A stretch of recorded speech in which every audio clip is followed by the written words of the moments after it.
दिखने में तो काफ़ी अच्छा लग रहा है, बहुत ज़्यादा टेस्टी लग रहा है ये तो। बहुत ज़्यादा गर्म है, देखो कितनी ज़्यादा चॉकलेट है भैया इसमें। तुम लोग खाओ, हम नहीं खाएंगे। और ये गया तड़का कढ़ी में। रोटी भी बना लेते हैं। निकाल दिया, अब चल के यश को देते हैं। Hi friends, welcome back to my blog Shweta Kar. आप सब कैसे, उम्मीद करते हैं आप सब अच्छे होंगे और हम सब भी यहाँ बहुत अच्छे हैं। 2-3 दिन से मेरी तबीयत बहुत ख़राब थी, मतलब फ़ीवर चढ़ा हुआ था और क्या कहते हैं कोल्ड भी बहुत हो रहा था, तो उसी वजह से मैं ब्लॉग भी नहीं बना पाई थी। तो मैंने आज सोचा बड़ी हिम्मत करके कि नहीं, आज तो मैं ब्लॉग बनाऊँगी। और बस नहा धो के मैं रेडी हो चुकी हूँ। अब जा रहे हैं खाना बनाने के लिए, क्योंकि बच्चों का आज छुट्टी और छुट्टी हो भी गई है, समर वेकेशन हो गया है। तो उनकी फरमाइश का रिद्मा तो कह रही है कि वाइट सॉस पास्ता उसको खाना है, क्योंकि वो बहुत पसंद करती है। और यश का फ्रेंच फ्राइज़ बनाना है। तो मैंने सोचा कि आपको भी मतलब पहले हाय वगैरह कर देते हैं, उसके बाद चलते हैं। जब तक आप लोग से बात नहीं कर लेते ना, अच्छा नहीं लगता है, मतलब एक एक बात बता देते हैं तो मुझे बहुत अच्छा लगता है। अब चलते हैं, तैयारी करते हैं खाने की। आज कढ़ी मैं सोच रही हूँ बना लूँ, क्योंकि बहुत दिन हो गए ना और मुंह बहुत कड़वा रहा है, चटपटा सा खाने का मन कर रहा है। तो खट्टी खट्टी कढ़ी बनाते हैं और चलते हैं। ब्लॉग में बने रहिएगा। ब्लॉग अच्छा लगे तो लाइक, सब्सक्राइब और शेयर करिएगा। चलते हैं। इतनी ज़्यादा गर्मी हो गई भैया, मेरे तो बहुत ज़्यादा पसीना निकल रहा है। इतनी ज़्यादा गर्मी हो रही है और बहुत ज़्यादा मेरे पसीना आता है इतना। आज तो हमें लग रहा है बहुत ज़्यादा, 2-3 दिन से उमस सी हो रही है घर में बहुत ज़्यादा उलझन सी नहीं होती है। एक तो फ्लैट पे बंद बंद में और दम घुट रहा है अब चलते हैं, निपटा लेते हैं जल्दी जल्दी। और इस तरफ मैंने कढ़ी को चढ़ा दिया है। आज मैं मट्ठे की कढ़ी बना रही हूँ, क्योंकि मुझे मट्ठे की कढ़ी ना बहुत ही ज़्यादा टेस्टी लगती है। दही की तो होती ही अच्छी, लेकिन मट्ठे की कढ़ी भी बहुत ही ज़्यादा टेस्टी होती है, खट्टी खट्टी। और मुंह का टेस्ट भी बहुत ख़राब है, इसीलिए मैंने सोचा आज मैं ये वाली कढ़ी बनाऊँगी। और प्याज की पकौड़ियाँ भी मैं तल रही हूँ इस तरीके से, क्योंकि प्याज की पकौड़ी के बगैर तो मुझे कढ़ी अच्छी ही नहीं लगती है। और थोड़ी मैंने तल के इधर रख ली थी, आधी इधर तल रही थी। और यहाँ पे देखिए मैं इस तरीके से इसको चला भी रही हूँ ना, क्योंकि नीचे से लग जाएगी फिर कढ़ी, क्योंकि कढ़ाई जो है थोड़ी सी हल्की है। तो बस इस तरीके से मेरे पकौड़े भी फ्राई हो गए थे। और फिर उसके बाद कढ़ी में मैंने इस तरीके से पकौड़ों को डाल दिया है और अच्छे से बस अब थोड़ी देर के लिए इसको छोड़ देंगे, क्योंकि कढ़ी बन तो गई है। बस इसको अच्छे से ये पकौड़े ना इसमें सोक कर ले कढ़ी में, तो फिर बहुत ही अच्छी मतलब सॉफ्ट बन जाती है इसकी पकौड़ियाँ।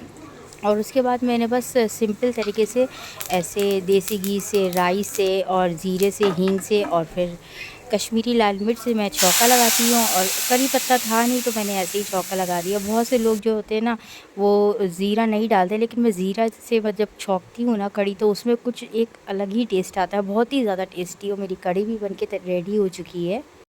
खाना मेरा बन चुका है। अब चलते हैं, थोड़ा सा आराम कर लेते हैं, क्योंकि अभी भी मुझे बहुत कमज़ोरी सी फील हो रही है। तो बस अब थोड़ा सा आराम करते हैं और आपसे मिलते हैं थोड़ी देर में। और घर इतना सन्नाटा लग रहा है ना, क्योंकि बच्चे अभी है नहीं, वो अपने पापा के साथ गए हुए हैं। जब तक मैं यहाँ पे बैठती हूँ, पास्ता भी फ्रिज में रख देते हैं ना, नहीं तो ख़राब हो जाएगा। गर्मी बहुत ज़्यादा हो रही है। ज़्यादा सब्जियाँ तो थी नहीं, जो थी वो उसी से मैंने बना दिया है। मैंने बंद कर दी ना, क्योंकि बहुत ज़्यादा गर्मी लग रही है। ये आधी मैंने फ्रेंच फ्राइज़ यहाँ पे तल के ऐसे रख ली हैं, मतलब हाफ डन करके रख ली। और यश को तो मैंने दे दी खाने के लिए। अब रिद्मा जब कहेगी तो उसको अच्छे से फ्राई करके दे देंगे। रोटी भी बना लेते हैं ना लगे हाथ, तो सही रहेगा। गैस ऑन कर दी। बस रोटी ही बनाना रह गई थी, तो मैंने सोचा चलो रोटी भी बना देते, क्योंकि गर्मी इतनी ज़्यादा है और तबीयत भी ख़राब है मेरी। तो फटाफट से बस रोटी मैंने इस तरीके से बनाई और देसी घी भी लगा के रेडी कर दिया, क्योंकि यश को खाना देना। तो अब चल के यश को खाना दे देते हैं, बहुत देर से इंतज़ार कर रहा है। 3 hours later. और इस तरफ मैं यश से कह रही थी कि यश तुम लोग को बहुत ज़्यादा टाइम लग गया घर आने में। तो यश वही हमसे कह रहा था कि मम्मा बहुत डैड को काम था, तो उसी की वजह से मतलब टाइम लग गया। और फिर वो मैगी भी लेके आ गया था, तो बार बार कह रहा था कि मम्मा मैगी बना दीजिए। तो मैं उससे यही कह रही थी कि अभी थोड़ी देर रुक जाओ, क्योंकि अभी खाना खाया और एकदम से फिर तुम मैगी छोड़ दोगे।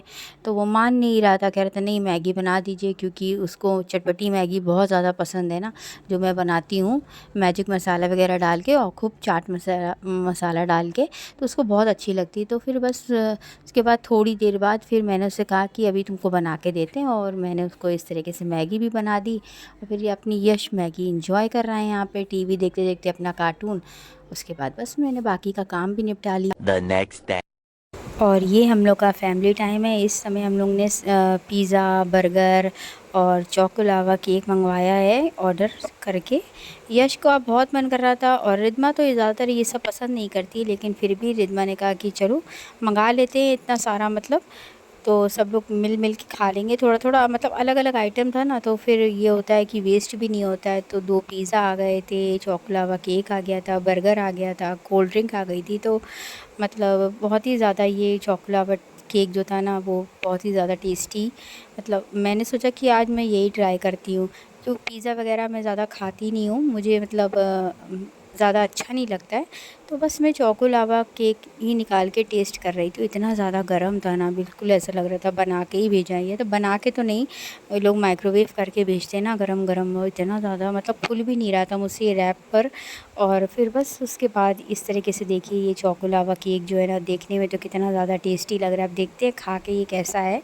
तो बस जैसे ही मैंने इसमें अपना स्पून लगाया ना खाने के लिए, तो इतना ज़्यादा चॉकलेट इतना ज़्यादा गर्म हो रहा था, तो सारी चॉकलेट जो वो मेल्ट हुई हुई थी वो ऊपर आ गई थी। फिर बस मैंने खा के देखा और मैंने फिर रिद्मा को गई बुलाने के लिए। रिद्मा को अब मन नहीं कर रहा था खाने का, फिर मैं उसको खींच के लेके आई कि नहीं चलो सब लोग फैमिली टाइम है, सब लोग इकट्ठा बैठ के खा रहे हैं, तो तुम क्यों वहाँ पे घूम रही हो। तो फिर रिद्मा आई, फिर रिद्मा ने कहा कि मुझे बस सिर्फ एक पिज़्ज़ा की स्लाइस खानी है, ज़्यादा नहीं खाना, क्योंकि रिद्मा को ये सब ज़्यादा पसंद नहीं है। तो बस रिद्मा ने अपना एक पिज़्ज़ा की स्लाइस ली और मतलब उसको भी बहुत अच्छा लगा ये पिज़्ज़ा खा के, वो भी बहुत खुश हो गई थी, कहती हाँ ये अच्छा है। और सच में बहुत ही ज़्यादा टेस्टी और बहुत ज़्यादा अच्छा था ये। और ये कॉर्न पिज़्ज़ा था, कॉर्न पिज़्ज़ा भी बहुत ज़्यादा टेस्टी था। और मेरे हस्बैंड, यश, हम लोग सब लोग यहीं पे बैठ के कमरे में इतना एंजॉय कर रहे थे। सब फैमिली टाइम था ना, बच्चों की छुट्टी है तो सब लोग बहुत ज़्यादा एंजॉय कर रहे थे। फिर ये सारा जो कूड़ा वगैरह था, रैपर वगैरह, वो मैं फेंक रही थी। इस तरीके से मैं अपना भी मतलब वीडियो बना रही थी और हंस रहे थे हम लोग, इतना एंजॉय कर रहे थे।